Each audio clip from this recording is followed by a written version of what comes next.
والشكر علينا. الله وبركاته. بسم الله الرحمن الرحيم. الحمد لله رب العالمين، والصلاة والسلام على أشرف الأنبياء والمرسلين سيدنا ومولانا محمد وعلى آله وصحبه أجمعين. أما بعد، سبحانك لا علم لنا إلا ما علمتنا إنك أنت العليم الحكيم. لا حول ولا قوة إلا بالله العلي العظيم.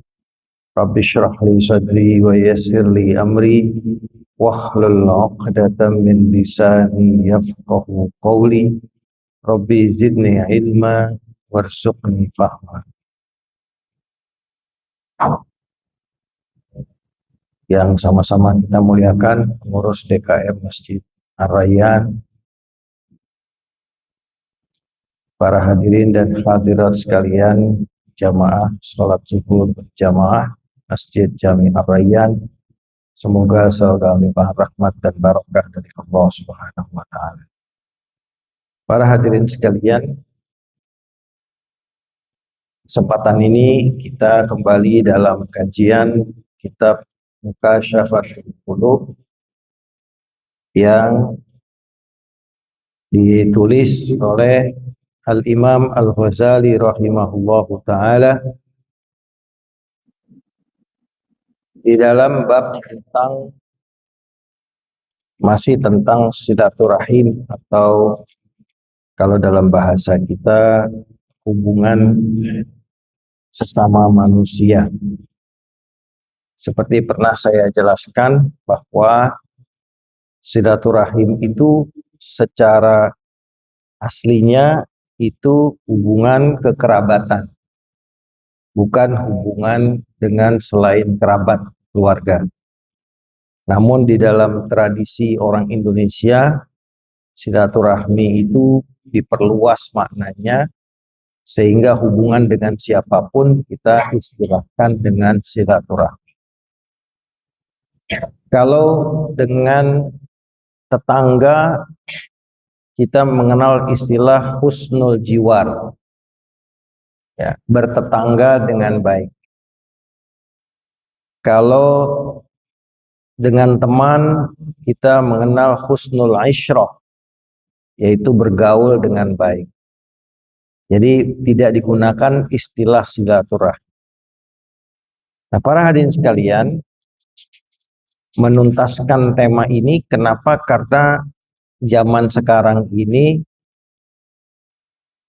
orang semakin individualis, semakin malas untuk membangun hubungan-hubungan kekerabatan yang sebetulnya sudah dari sononya dia sudah mendapatkan.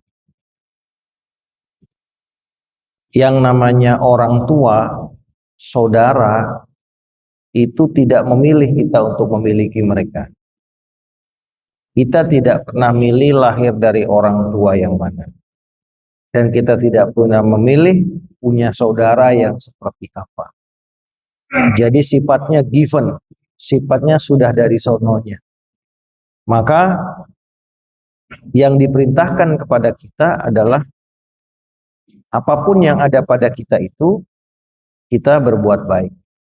Orang tua kita, betapapun kondisinya, sifatnya, perilakunya, perangainya, dan segala kelebihan dan kekurangannya, kita harus berbakti kepada kedua orang tua. Saudara, kerabat pun demikian. Ada yang cocok dengan kita, ada yang tidak cocok. Ada yang support, mendukung kita, ada yang menjatuhkan kita. Kita tidak pernah memilih. Kata orang-orang kampung itu, saudara itu tidak ada bekasnya, tidak ada mantannya. Ya, kalau suami istri ada mantannya. Ya, teman kantor ada mantannya, bos ada mantannya. Tapi saudara tidak ada mantannya.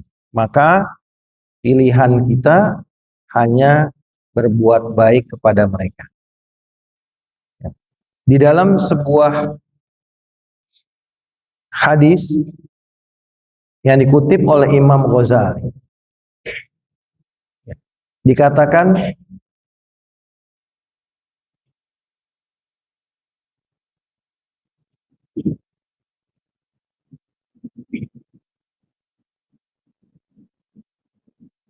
salasun, ya, man kunna fihi hasabahullahu hisaban yasira.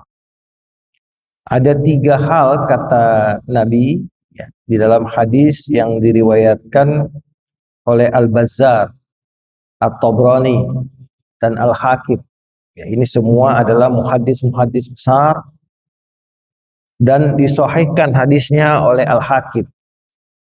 Ya. Dikatakan ada 3 hal, ada 3 perbuatan.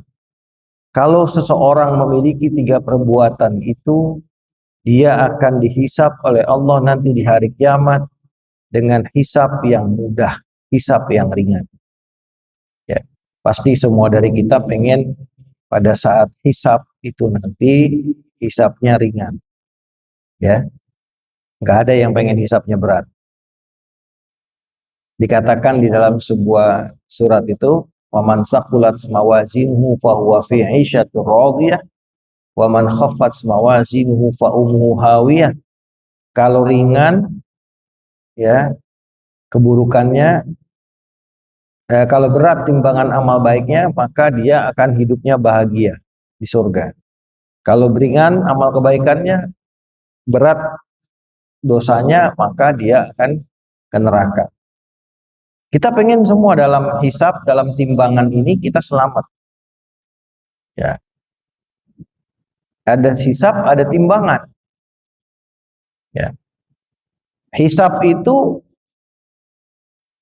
adalah menghitung. Pertama, kewajiban yang dibebankan kepada kita. Bapak Ibu umurnya berapa? Mulai mukallaf umur berapa?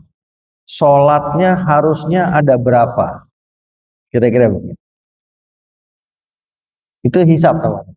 Ya kan? Kalau umur 60 tahun, akil baliknya 15 tahun, berarti 45 tahun dia sebagai mukallaf yang wajib sholat. 45 tahun dikali 365 hari, ya, berapa? Jadi 45 tahun dikali 365 dikali 1 hari 5 kali sholat.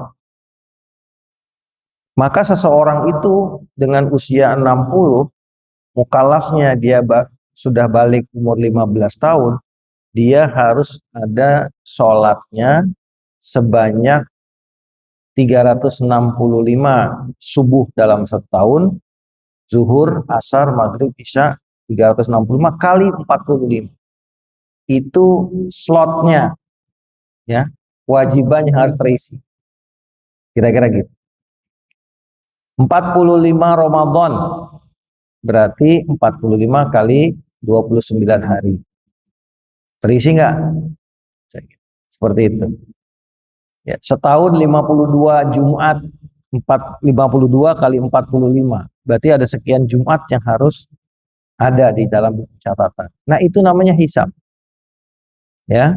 Belum hisab-hisab nanti nikmat-nikmat Allah yang diberikan sudah digunakan untuk apa? Orang kaya hisabnya yang berat itu adalah hartanya. Karena orang kaya pegang banyak harta, maka hisab hartanya lebih lama. Dikatakan oleh Nabi, orang kaya itu hisabnya lebih lama 500 tahun daripada orang miskin. Kalau 1 hari itu ukurannya 1000 tahun, maka setengah hari orang miskin sudah masuk surga, orang kaya masih di antrian hisab. Kenapa? Ya wajar, karena yang dia kelola, yang dia pertanggungjawabkan lebih banyak daripada orang miskin. Ya. Makanya nanti kalau di akhirat orang-orang miskin lebih tersenyum, Pak, karena nggak banyak yang dipertanggungjawabkan. Mau pertanggungjawaban apa? Duit juga nggak punya, ya, harta segitu-gitunya doang, ya, malah banyak yang nggak punya harta. Nah, tapi kalau asetnya banyak, ya banyak. Min ainan malahu wa fi baktasabahu wa fi ma anfaqahu. Dari mana harta itu dapat? Itu dihitung. Halal apa haram? Ya, pendapatan dia, revenue-nya dia itu halal apa haram? Itu dihisap. Udah didapat, spendingnya, tasarrufnya dihisap lagi. Kemana dipakai? Ada orang yang masuknya bagus, spendingnya nggak bagus, infaknya nggak bagus. Ada orang yang infaknya bagus, rajin nyumbang sana, rajin nyumbang sini, tapi revenue-nya nggak bagus, masuknya income-nya dari tempat-tempat yang nggak benar gitu. Ya, ini kan repot. Kalau semakin banyak yang kita pegang, semakin banyak hisab yang kita pertanggungjawabkan. Itu. Nah, itu hisab harta. Kalau orang berilmu, hisabnya hisab ilmu. Kamu dikasih ilmu, diamalkan nggak? Pertama, diajarkan nggak? Ya. Kalau dikasih hisab, dikasih nikmatnya jabatan, dihisab jabatannya. Dengan jabatanmu, bagaimana kamu memperoleh itu? Bagaimana kamu membelanjakan, memanfaatkan jabatan untuk kebaikan? Apa untuk menguntungkan diri sendiri saja? Nah, itu hisab. Ya. Semua punya hisab. Ya, sampai Nabi mengatakan kullukum ra'in wa kullukum mas'ulun an ra'iyati. Setiap dari kita itu, setiap dari kalian itu, kata Nabi, adalah pemimpin, ya, penggembala. Maka setiap pemimpin penggembala itu akan ditanya tentang siapa yang dipimpinnya. Artinya memimpin sesuatu itu juga ada konsekuensinya. Sampai seorang kepala rumah tangga pun dia adalah pemimpin di rumah tangganya. Bukan pemimpin tuh harus dia perusahaan bos atau harus menjadi pejabat, tidak. Setiap orang adalah pemimpin, kata Nabi, akan ditanya tentang pimpinan. Jadi hisab. Jadi hisab ini agak ngeri-ngeri sedap, Pak, ya. Ngeri-ngeri sedap. Nah, maka kata Nabi, mau nggak saya kasih amalan? Nanti kalau dikerjain, hisabnya ringan. Hisabnya ringan. Pak, kalau kita hitung, Pak, hisab itu dari mulai kita balik sampai kita mati, itu kan waktunya panjang sekali ya. Gimana caranya? Pasti kita ngebayangin, wah lama ini. Ternyata tidak demikian. Kalau kita punya sistem komputer, apalagi sekarang sudah ada AI, ya, maka komputernya Allah jauh lebih canggih, ya. Jadi hisab itu, ya, asalkan dia apa namanya eh, eh, dia menjalankan proses hisab itu sangat cepat, kalkulasinya juga sangat cepat, ya. Tinggal volume yang dipertanggungjawabkan banyak atau sedikit, tapi hisabnya itu cepat. Dikatakan di dalam Al-Quran, wa huwa asra'ul hasibi. Allah itulah yang paling cepat hitungannya. Cepat sekali. Ya.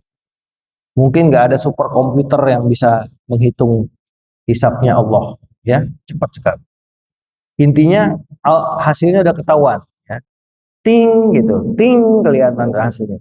Ya, para sekalian. Nah, apa amalan yang bisa meringankan hisab itu? Wa adkhalahul jannah, sekaligus juga kalau ringan hisabnya memasukkan dia ke dalam surga. Apa aja? Yang pertama, birahmatihi, dengan rahmat Allah. Qalu, sahabat bertanya, wa ma hiya ya Rasulullah? Apa itu ya Rasulullah? Kata para sahabat. Qala, Nabi berkata, yang pertama, tu'ti man haramah. Kamu berikan atau kamu memberi kepada orang yang menolak untuk memberikan kepadamu. Orang nggak mau kasih kamu, tapi kamu kasih dia. Ya. Kalau istilah kita ada take and give. Orang ini maunya take, nggak mau give. Ya. Orang ini maunya take, nggak mau give. Tapi kita tetap give, Pak. Kita tetap give. Itu amalan yang kelihatannya gampang diucapkan, tapi susah diamalkan. Bagaimana kita manusia itu cenderung untuk membalas perilaku orang yang sama dengan dia. Kalau bahasa orang kampung, ente baik, aneh baik. Ente nggak baik, ya aneh nggak baik juga dong. Impas, gitu kan? Tapi ini tidak, kata Nabi. Orang yang nggak mau ngasih kamu, orang yang pelit kepadamu, orang yang tidak mau menolong kamu, kamu kasih dia, kamu berikan dia. Kamu tahu dia ini orang yang nggak pernah ngasih kamu, tapi tetap kamu kasih dia. Wah, ini kelas berat, ya, kelas berat. Ini kalau di dalam agama, ini namanya makomnya ihsan. Makomnya apa, Pak? Ihsan. Ya. Jadi ada adil, ada ihsan. Adil itu fairness. Fairness. Kisos itu adil. Fairness. Kamu pukul, saya pukul. Ya. Kamu tampar, saya tampar. Itu fairness.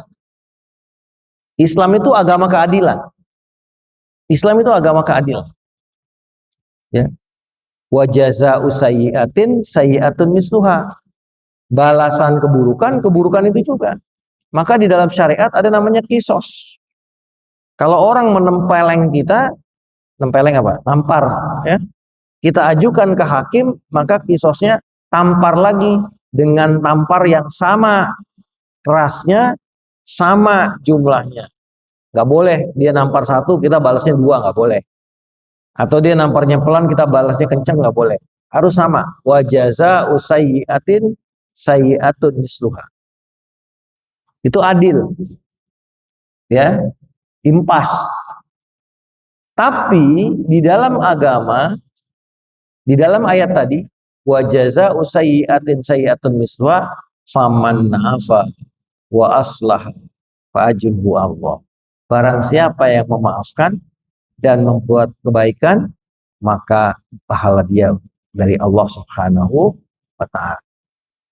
Artinya di atas keadilan ada yang namanya ihsan. Ada yang namanya ihsan.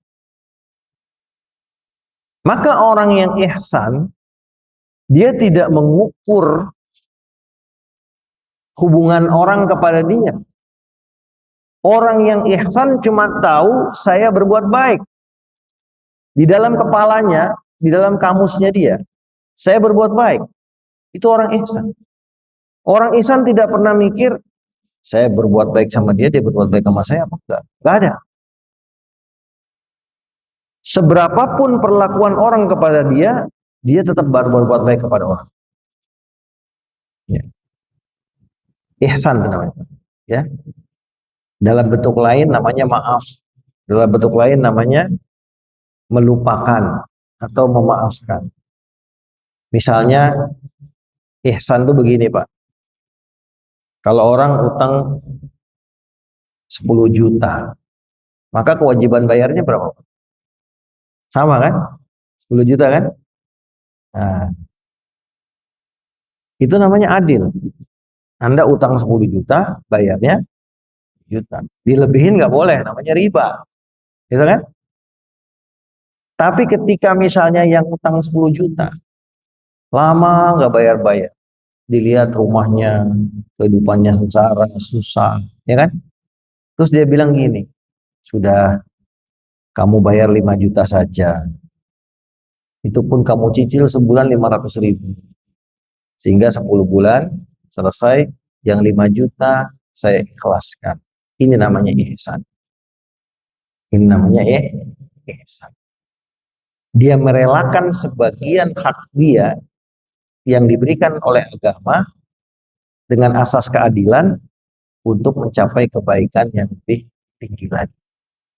Maka tu'ti man haramak, kamu berikan kepada orang yang tidak mau memberikan kepadamu, itu bagian daripada amalan yang bisa membuat hisab seseorang ringan nanti di akhirat. Yang kedua, kata Nabi, wa tasilu man qata'at,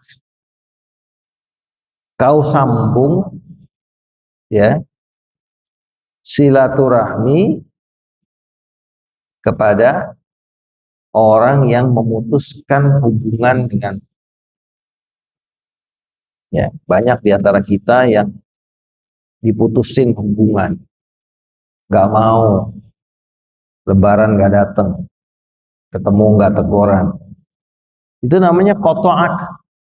Mereka memutuskan hubungan dengan, tapi tasilu, kau sambung, kau nggak peduli, dia putusin kau sambung, dia nggak mau datang kau datang, dia nggak mau silaturahmi kau silaturahmi, ya, dia nggak mau nyapa kau sapa.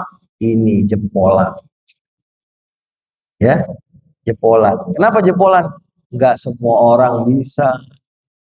Kebanyakan kita gengsi, mana mau saya ketemu aja melengos, senyum aja kagak, lebaran kagak dateng, ngapain saya, ya, kebanyakan kita kan begitu, pengennya ngebales keburukan orang. Tapi ini enggak, kata Nabi, tasilu man qata', kau sambung hubungan orang yang memutuskan dengan, ini luar biasa, ya, ini satu sifat kemuliaan, kemurahan hati yang bahkan dicontohkan oleh Rasulullah Shallallahu Alaihi Wasallam.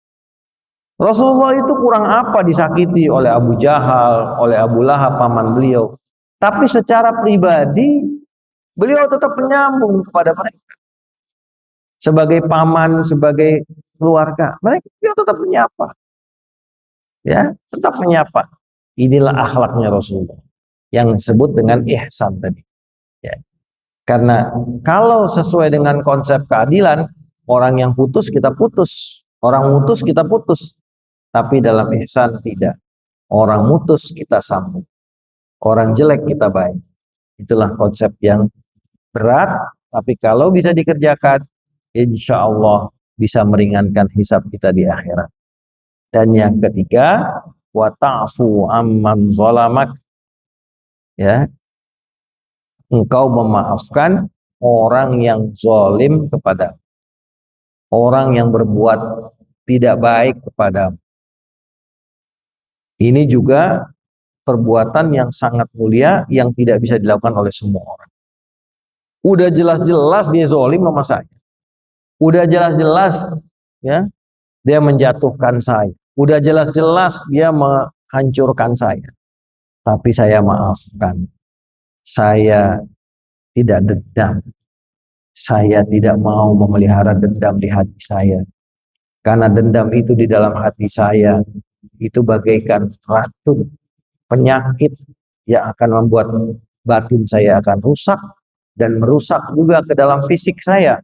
Orang yang memelihara dendam berlarut-larut biasanya dia akan kena satu penyakit-penyakit yang berat.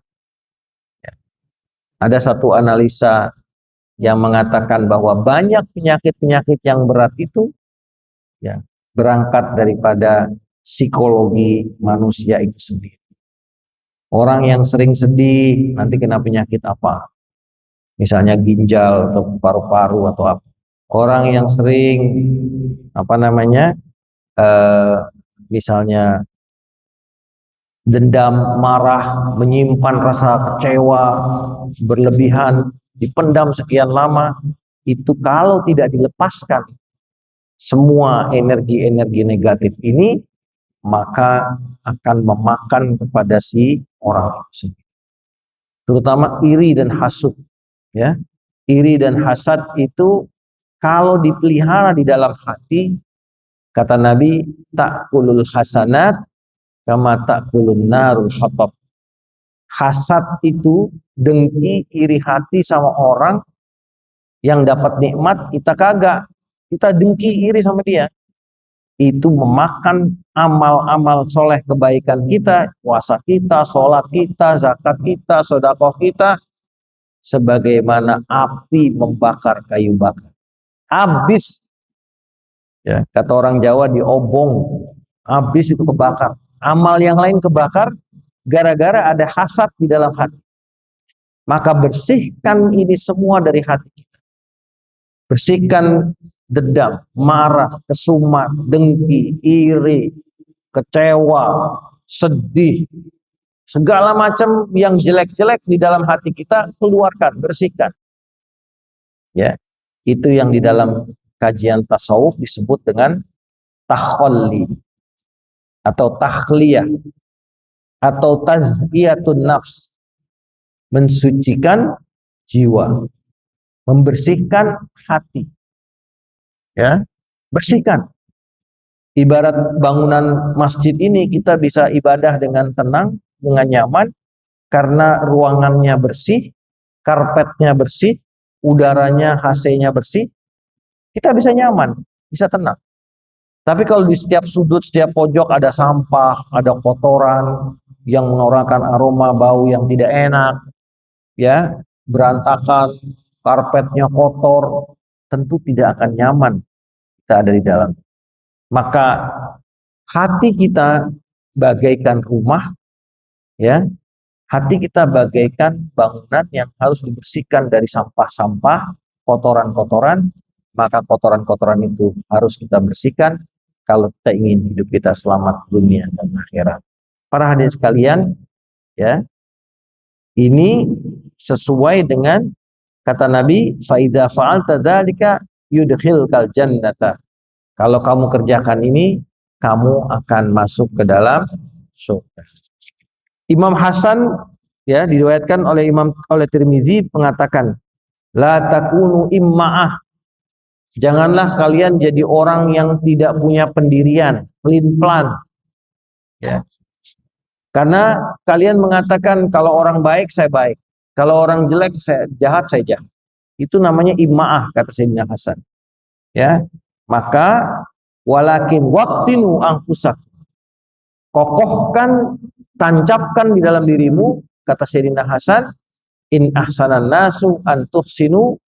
Kalau orang berbuat baik, kita berbuat baik. Wa in asa'u alla tazlimu. Kalau mereka berbuat jahat, kita jangan ikut berbuat zalim kepada mereka. Jadi kalau baik kita balas baik, kata buruk tidak kita balas buruk. Itulah yang dinasihatkan oleh Imam Hasan kepada kita semua.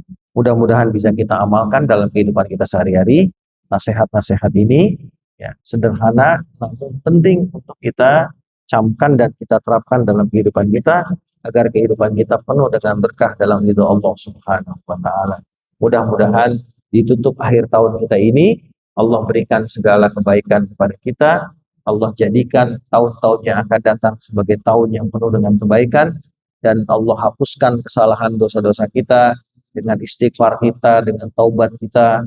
Tahun-tahun yang berlalu sudah selesai, kita mohon ampun agar Allah mengampuni segala dosa kita, menghapus segala kesalahan kita, dan ke depan kita diberikan kesempatan kebaikan yang banyak dari Allah Subhanahu wa taala. Mari sama-sama kita tutup pengajian kita dengan baca subhanallahumma wa bihamdika asyhadu an la ilaha illa anta astaghfiruka wa atubu ilaik. Assalamualaikum warahmatullahi wabarakatuh.